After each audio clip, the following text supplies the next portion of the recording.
안녕하세요. 토요미스테리 디바제시카입니다. 여러분의 구독은 저에게 큰 힘이 됩니다.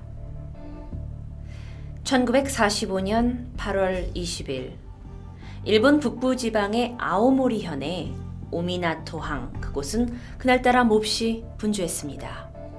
광복을 맞이한 조선인들이 조국으로 돌아가기 위한 배 우키시마 마루호에 타기 위해서 사람들로 가득 차 있었기 때문이에요. 우키시마 마루호는 줄여서 우키시마호로도 불렸는데요. 이 일본에 있던 조선인들이 얼마 전부터 거리 곳곳에 붙어있는 광고지를 보고 다들 이곳에 모였습니다.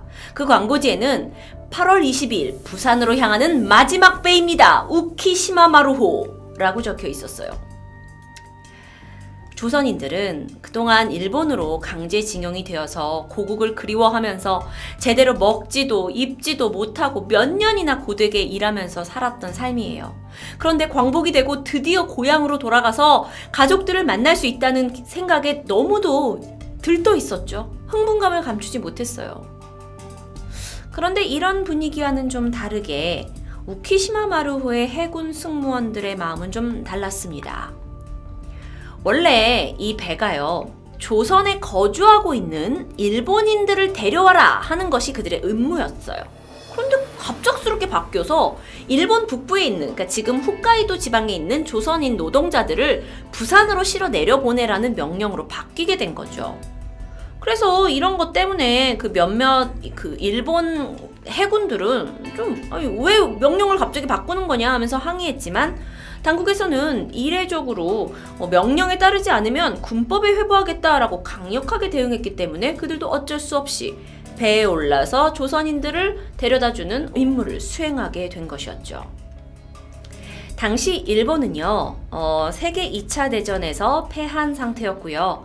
항복을 했죠. 그래서 여태껏 일본의 강제로 징용되어서 거의 학대받다시피 일한 이 조선인 노동자들이 혹여 폭동을 일으키지는 않을까 우려했고요. 그 전에 미리 조선 노동자들을 돌려보내라는 지시를 내리게 된 것입니다. 1945년 8월 21일이었어요. 이게 실제 우키시마 마루호의 사진인데요. 원래는 이 배가 8월 22일 날 출항 예정이었는데 어쩐 일인지 일정을 하루 앞당겨서 21일 오미나토항을 출발합니다. 배 안에는 설레임으로 가득한 조선인 약 7,000명과 일본 해군 승무원 255명이 승선해 있었어요. 배 안에는 발 디딜 틈이 없이 북적거렸죠. 근데 그 누구도 불평하지 않았습니다. 오히려 도란도란 배 안에서 이야기를 나누면서 자신들의 고향 이야기를 했고요. 고향에 돌아가면 무엇을 먼저 할 것인가에 대해서 한참이나 대화를 나눴습니다. 사람들은 배 안에서 점점 멀어지는 일본 땅을 보았겠죠. 출항 후 하루가 지나고 이틀이 지나면서 이 좁은 공간에서 제대로 잠도 못 자고 먹지도 못했지만 여전히 사람들은 즐거웠어요. 고향에 돌아가니까요. 그런데 시간이 갈수록 배 안에 사람들의 수군거림이 들렸습니다. 이 배 부산 가는 거 맞아? 이게 당시 들뜬 마음에 있던 조선인들의 찬물을 끼얹는 그런 말이었죠. 말도 안 되잖아요. 사람들은 사실 믿고 싶지 않아 했어요. 하지만 시간이 좀 지나면서 몇몇 사람이 그 말에 동조하기 시작합니다. 그 이유가요, 사실 배가 며칠째 항해를 하고 있는데도 불구하고 이게 부산으로 향하고 있다면 일본 땅이 보이지 않아야 되잖아요. 멀어지니까요. 아니 근데 저쪽 수평선 끝에 일본의 산들이 계속해서 보이는 거예요. 그러니까 일본하고 그렇게 멀리 떨어지지 않은 듯한 느낌? 이 중에 배에 탄 사람 중에 일부 별자리를 볼 수 있다라는 사람들은 방향이 다른 것 같다라는 주장을 펴기도 했지만 이 말은 사실 금방 묻혔다고 합니다. 믿을 수도 없고 믿고 싶지도 않은 소리였으니까요. 분명 광고지에 부산으로 가는 마지막 배, 조선인들을 태우고 가는 마지막 배라고 했는데 부산이 아니면 도대체 어디로 간다는 거예요. 하지만 이 의심은 증기처럼 뭉게뭉게 퍼져나갑니다. 그렇게 항해를 시작한 지 나흘째인 8월 24일 배는 본격적으로 방향을 돌리게 됩니다. 일본 중부 연안의 마이즈루 항으로 향하고 있었는데요. 그 사람들이 배가 이렇게 방향을 바꾸니까 어디로 가냐고 묻게 됐죠. 이 질문에 일본 해군 승무원들은 배에 기름을 넣어야 한다고 말합니다. 워낙 많은 사람을 배에 실었기 때문에 부산까지 가려면 더 많은 기름이 필요한가 보다 라고 사람들은 생각했어요. 한참 바다를 가르고 이제 나아가던 배가 속도를 늦춰요. 그러더니 바다 한가운데 서게 됩니다. 이때 승무원들은 조선인들에게 안쪽으로 들어가라고 말을 했어요. 그래서 영문을 모른 채 일단 시키는 대로 갑판 아래쪽 공간으로 들어가서 조선인들이 기다리게 됩니다. 시간이 좀 지났을까? 어쩐 일인지 주위가 고요해졌어요. 그리고 갑판 아래로 들어가지 않은 몇몇 사람들이 상황을 파악하고 당황하기 시작합니다. 여태 이 배에 있었던 200여 명이 넘는 일본 해군 승무원들의 모습이 하나둘씩 사라졌어요. 그리고 약 20명 정도만 되는 승무원들이 기관실로 향하는 모습이 보였기 때문이에요. 무슨 일이에요? 그리고 얼마 지나지 않았고 갑자기 강렬한 폭발음이 들렸습니다. 배 아래부터 시작된 폭발은 계속 이어졌고요. 곧이어 배는 두동강 납니다. 갑판 밑에 있어서 미처 피하지 못한 사람들은 이 아비 규환 속에서 가족들의 이름을 연신 불렀고 그나마 잡을 만한 갑판이 근처에 있던 사람들은 겨우 매달렸어요. 하지만 아직 배 안에 있는 사람들도 있었습니다. 배가 두동강 나고 나서 빠르게 배 안으로 물살이 차고 들어왔고요. 한편 이 배가 가라앉게 되면서 바다에 만들어진 소용돌이로 인해서 사람들이 그 안으로 빨려 들어가고 있었어요. 이렇게 수천 명의 조선인들을 태우고 가던 우키시마호는 끝내 침몰하고 말았습니다. 광복이 돼서 고향으로 돌아갈 기대에 벅찼던 그들이 결국 배와 함께 물속에 잠겼고 고국을 밟지 못합니다. 이 사고에 대해서 일본의 공식 발표는 이랬습니다. 당시 일본 근처의 바다에는 이제 전쟁 중이었기 때문에 바로 전까지 전쟁 중이었기 때문에 미국 해군이 이제 심어놓은 기뢰, 그러니까 바닷속 지뢰가 천지였고요. 실제로 많았다고 해요. 그리고 미 해군, 소련 해군의 잠수함도 돌아다니는 상황이었어요. 게다가 우키시마 마루오가 출발한 다음 날 국적 불명의 잠수함에 의해서 세 척의 이 함선이 침몰한 사건이 일어나기도 했다고 말을 하고요. 그러기 때문에 일본 측에서는 우키시마 마루오는 더욱더 조심히 우리가 부산으로 보냈다.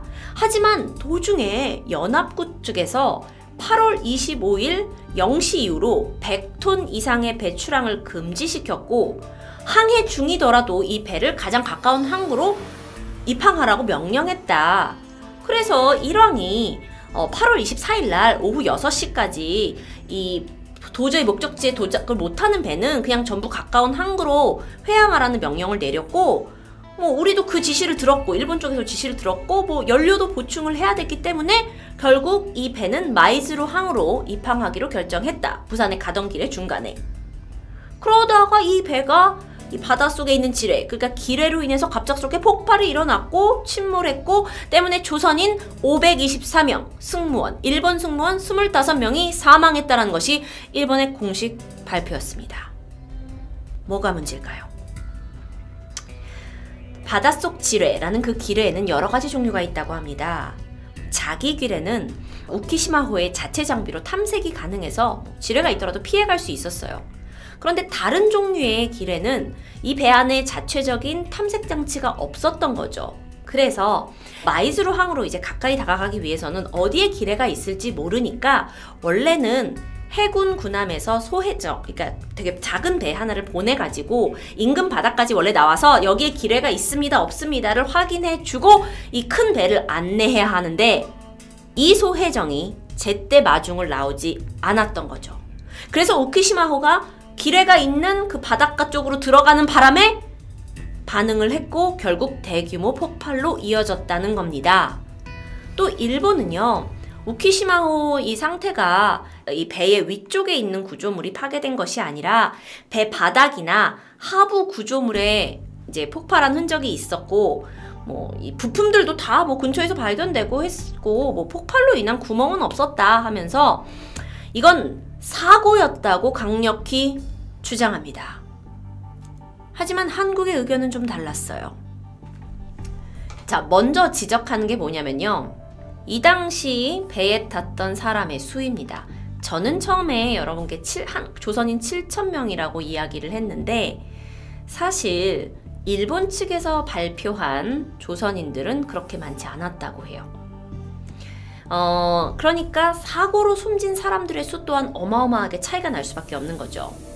당시 살아남은 탑승자의 증언에 의하면 일본 해군이 우키시마호 타지 않으면 이제 일본에서 주던 배급도 하지 않겠다. 저 배는 마지막 기회야. 니네 고향으로 돌아갈 수 있는 이렇게 말을 해버렸기 때문에 강제로 거의 남아있던 조선인들이 다 배에 타게 된 거예요. 그런데 문제는 여기에 승선 명단을 작성하지 않았어요.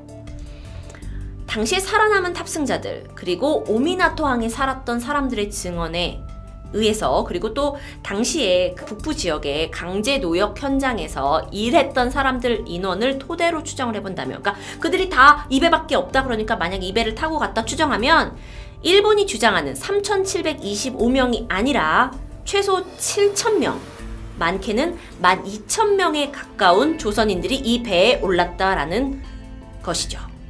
그렇게 추정이 되고 있어요. 자, 그러면 만약에 7,000명 정도의 조선인 탑승자가 있었다면 과연 사망한 사람이 일본이 말한 대로 524명일 것이냐? 500여 명이 아닐 수 있다. 이거는 1,000명, 2,000명, 5,000명 이상이 넘을 수도 있다라는 거죠. 당시에 이 마이즈루 항에 폭발이 일어나고 나서 시신들이 계속 떠내려왔다고 합니다. 근데 이 시신이 산을 쌓을 만큼 많았다는 증언이 있어요. 그러니까 이게 탑승객의 수가 정말 3,700여 명이냐 아니면 그보다 2배 정도 많은 숫자가 아니었느냐라고 충분히 의심을 살 만하죠. 게다가 이 침몰 상황에 대해서 또 다른 증언이 나옵니다. 일본에서는요, 그러니까 일본 정부는 탑승자들을 우리는 갑판으로 가라고 했다. 하지만 1946년 생존했던 최기령 씨가 남긴 증언은 해군들이 분명히 우리 보고 조선인들 보고 배 밑으로 내려가라고 했고 그러는 동안 일본 승무원들은 다른 배를 타고 빠져나갔고 얼마 지나지 않아 배가 폭발했다고 증언했어요. 또 다른 생존자 강이순 씨도 비슷한 증언을 합니다. 배에 있던 일본 해군들이 순간 갑자기 어디론가 가버려서 사라졌고 폭발 직전에 일본 군들은 기관실에 몰려갔다고 증언했던 거죠. 그러니까 그들은 무언가의 상황을 알고 미리 대피한 것 같은 정황이 느껴집니다. 게다가 이를 토대로 이게 미군의 기뢰가 아니라 배 내부에 설치된 폭발물에 의한 폭발이라는 주장 또한 나오고 있습니다. 생존자들은요, 하나같이 이때 폭발음이 3번에서 4번 정도 들렸다고 하는데 기뢰는 보통 여러 번 폭발하지는 않는다고 해요. 게다가 기뢰가 폭발할 때 이렇게 수십 미터의 물기둥이 생기는데 이걸 본 사람도 없었고요. 그러니까 의심을 할 수밖에 없는 거죠. 설령 실제로 기뢰가 폭발한 것이라 해도 왜 그렇게 기뢰가 많이 매설되어 있었고 또 게다가 사실 보면 불과 며칠 전만 해도 일본 해역에서 기뢰 때문에 사고가 났었는데 소해정을 원래 보내주고 기뢰가 없는 걸 확인하고 가야 되는데 왜 그냥 진입했냐는 거예요. 분명히 거기에 따르는 어떤 룰이 있었을 텐데 말이죠. 몇 가지 다른 기록에 의하면 당시 미군이 설치한 기뢰는 열흘 정도가 지나면 기폭제가 제거되는 형태였다고 해요. 그런데 마이즈루 항에 매설됐던 기뢰들은 이미 설치한 지 열흘이 지났죠. 그래서 폭발할 가능성이 이미 적은 기뢰들이 아니었냐라는 주장도 있습니다. 점점 화가 나는데요. 또 다른 의혹이 있습니다. 여러분 이걸 보시면 자 지금 오미나토항 일본의 북부 지역에 있죠. 그리고 여기 이 지역이 바로 침몰이 일어난 지역입니다. 근데 사실 이 배는 부산으로 향하고 있었어요. 아니 근데 여기서 부산으로 가는 거면 지금 점점점점 보이시는 요 점 보이시죠? 요 점 동해에 있는 항로로 그냥 가면 빠르게 갈 수 있는데 왜 동해를 가로지르면 되는 거예요? 왜 배는 일본 연안을 따라가는 항로로 운항했냐는 거예요. 그러니까 일본을 옆에 끼고 계속 간 거죠, 배가. 동해로 가면 바로 직선으로 가서 굉장히 빠르게 갈 수 있거든요. 그런데 굳이 길에도 많은 일본 연안을 따라서 이동했던 이유를 알고 싶은 겁니다. 처음에는 부산으로 가는 직선 항로였을까요? 그러다 중간에 바뀐 걸까요? 전현직 항해사의 증언에 의하면요, 이 배가 엄청나게 큰 배였습니다, 여러분. 100톤이 넘는 당시에는 상당한 규모의 배인데, 이게 이제 한 번 정한 항로를 갑자기 누군가가 야, 항로 좀 바꿔, 우리 연안으로 붙어서 갈 거야 라고 하는 일은 그렇게 흔하게 일어나지 않는다고 해요. 때문에 아마 처음부터, 그러니까 중간에 기로를 바꾼 게 아니라 처음부터 야, 우리는 연안 쪽으로만 가자 라고 정했다는 건데, 그것이 정말 배와 승객들의 안전을 위해서였을까요? 혹여 다른 목적이 있었던 건 아닐까요? 그런데 더 분통 터지는 일은요, 이 침몰 사고 이후에 일본 측은 살아남은 생존자들에게 따로 숙소를 마련해 줬다고 합니다. 그런데 이곳에서 또 한 번 알 수 없는 이유로 증기기관이 폭발해요. 그래서 또다시 살아남은 사람들이 다시 대거 사망하게 됩니다.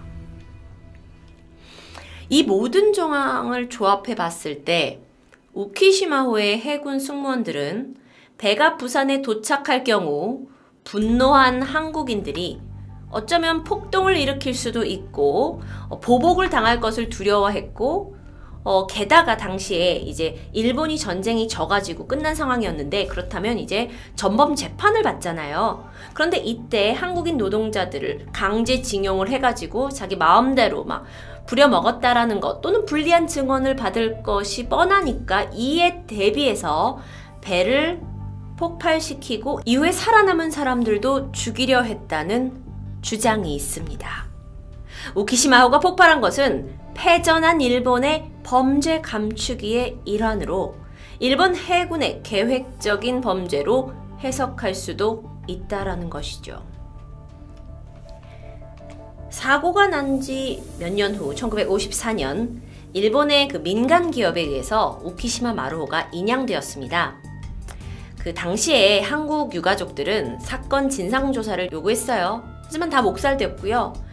간략하게 일본 자체에서 조사가 진행되고 이 배는 민간 기업의 고철로 팔립니다. 그러니까 모든 기록과 증거들이 사라졌어요.